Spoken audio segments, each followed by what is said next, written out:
This simple belief is what keeps anxiety and OCD growing and growing. We'll talk all about it. Stay tuned. That's what's up next.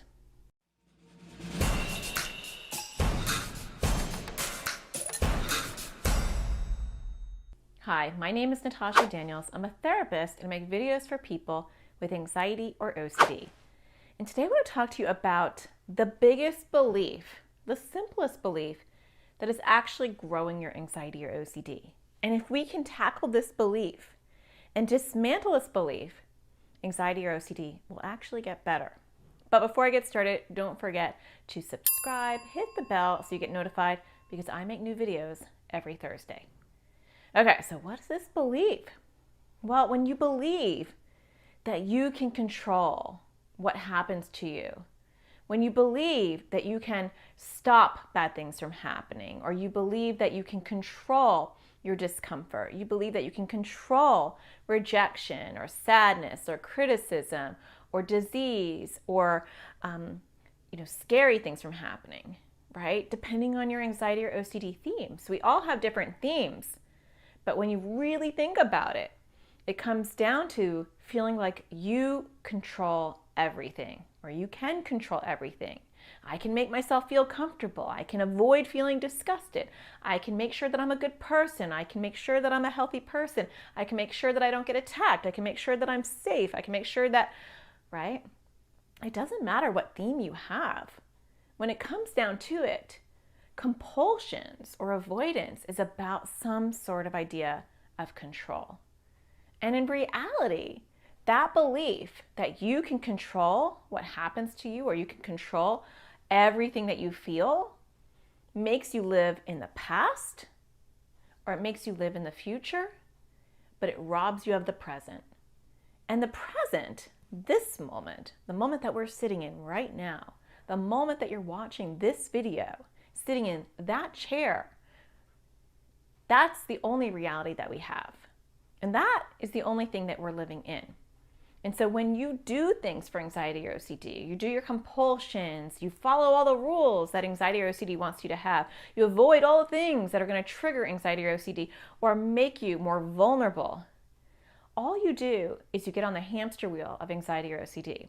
You spend your life going round and round and round, doing all the things, checking all the boxes that anxiety or OCD wants so that your world can be calm and your world can be not chaotic.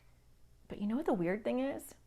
That is what's creating the chaos. And that is what's creating your world from being calm. Because anxiety or OCD creates struggle. It creates problems. It stops you from being able to enjoy the things that are in the present because you're worried about the future or the past. Or you're worried that you might be too uncomfortable. And I keep saying that because sometimes anxiety or OCD is not about a fear. Sometimes it's about a feeling. I don't want to feel sick. I don't want to throw up. I don't want to feel uneven, or I don't want to feel gross or disgusted. So I'm going to avoid. But the actual avoidance of those feelings or avoidance of bad thoughts or bad things happening can take over your life. And then that is actually your problem. So the weird thing about anxiety or OCD is when you accept that you have very little control. And it doesn't matter if you want to accept this or not. It is, by the way, just a fact that we have very, very little control over what happens to us. We can wind up being very uncomfortable with something, or someone can judge us or criticize us even when we're not doing anything that requires or warrants being judged. Or we can get sick even though we have taken all the precautions in the world to not get sick. And yes, we can even die even though we've taken all the extra steps to be super cautious. Life just happens, and we don't get to control all of that. And when we try to, and when we believe the lie that anxiety or OCD wants to send to us that says, you can keep yourself safe, you can keep yourself comfortable, you can keep your world completely calm. Just do 1, 2, 3, 4, 5, 6. Do all the whole thing. Do the whole list of things that I'm telling you to do, and you'll be fine. When we realize that that's not true, that we don't have control over much of our life, that the only thing we have control over is how we respond to the things in our life, then we actually start living. And then we wake up to the moment that is now so that we can soak it up and enjoy the people around us, enjoy the things that are happening around us, because we're not living in the past or the future. We're not living on the hamster wheel of, let me make sure that I'm controlling everything so that nothing bad happens, or the thing that I'm so fearful of or worried about is prevented. I live in this moment because I realize that regardless of all the things I'm doing, bad things will still happen to me sometimes. Death will still happen in our lives and to us. It will. And there'll be things that we can't prevent or control because anxiety or OCD is not preventing that for you. You have no magic fairy dust. None of us do. But when we are able to celebrate and soak up our friends and our fun and our families and the things that we love to do, then we're living life.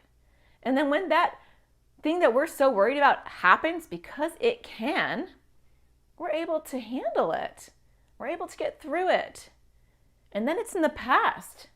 And we're moving on again to the next now, to the next moment that we can soak up. And so what I hope you're getting from this video is that regardless of whether you want control over everything in your world or not, we don't have it. And you don't have to accept that. It's just a fact. And so when we let go of control and we say, you know what? It may or may not happen, but it's not happening now. And if it does happen, I will handle it and I will deal with it and I will address it because it's right in front of me in the moment. But most of the time, it's just in our head. So I hope that you find the sparkle in everything you do. And I'll talk to you again next Thursday. Take care.